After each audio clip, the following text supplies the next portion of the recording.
Hi, Dr. Tom Hansen here with another question from the Yips file here at yipsbegone.com. The question today is, why do people get the yips? Ultimately, I don't know. I really don't know. I've talked in other video about who gets it, like what are the qualities involved, but why do they get it?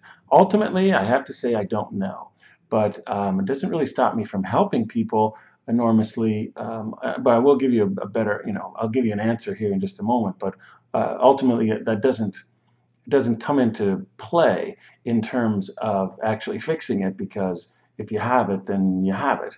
And it's sort of like, I look at it as like a computer. I don't really understand everything of how this is being done, but it doesn't stop me from making this video and then putting it up so people can see it. I don't understand the intricacies of it, and I confess that with the yips, as much as I've worked with it, I mean, I'll do 5, 6, 7 sessions a day working with people, but it doesn't mean that I necessarily really understand it from a factual standpoint, the real nitty-gritty of it, but it does mean that I've gotten pretty good at helping people get over it.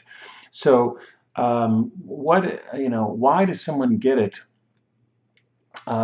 Has to do, technically, it's the brain having, well, there's an Eastern view. I'll give you the Eastern view first and then a Western view. The Eastern view is that we're all made up of energy, which Einstein thought too, not the most Eastern of guys, but in Eastern philosophy, there's chi, there's energy that runs through and around our body and through and around everything.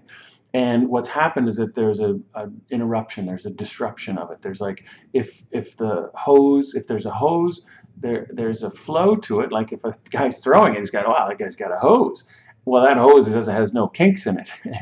Or if it's got a kink in it now there's no flow. And where there's no flow, there's no throw, as we like to say at yipsbegone.com. So if the flow is blocked, then you've got a problem. So that's like an Eastern view of why someone would get it. Now, what would block that? It'd be some kind of emotional thing. It'd be some kind of blockage that comes from some type of experience. To me, it's like some kind of traumatic experience. Something happened that was either a catastrophic event, like a road goes from fine, then a tanker tips over and it's blocked. It went from fine to blocked really fast. Some people get the yips like that. Some people, it's more like the way an artery gets clogged, that little by little, there's pieces that come into play, and then there's one last straw that ultimately blocks it. And so what we need to do is find those blocks and remove them. So that's a very Eastern view. A Western view is that your mind has, or your brain has amygdala. It's a little almond-sized thing in your brain that I call the inner umpire. That's that it's making a judgment. Am I safe? Am I not safe? Am I safe or am I not safe? At some point, something happened where you made a throw, or you made a putt, or more accurately, you didn't make a putt, you didn't make a throw. Something clicked it in your head. And it can just be a thought. I've got a fascinating guy I'm working with right now where it's like he's there and then he just has the thought about it, and it's almost like that was a poison ink that he could just feel it go through his whole body, and then he couldn't do his activity after that. So it can just be a thought. I've had people like I was riding in the car, and then all of a sudden the thought came over me, what if I can't throw? And then sure enough, I can't throw. So more often it's like someone makes a bad throw, and then the coach yells at him, and boom, that's the event. That's the tanker tipping over, or the last straw, whichever it may be.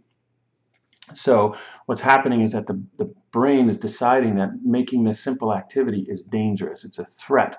And so I'm going to try and get you to not do it. The best way to avoid making a bad throw is don't make a throw.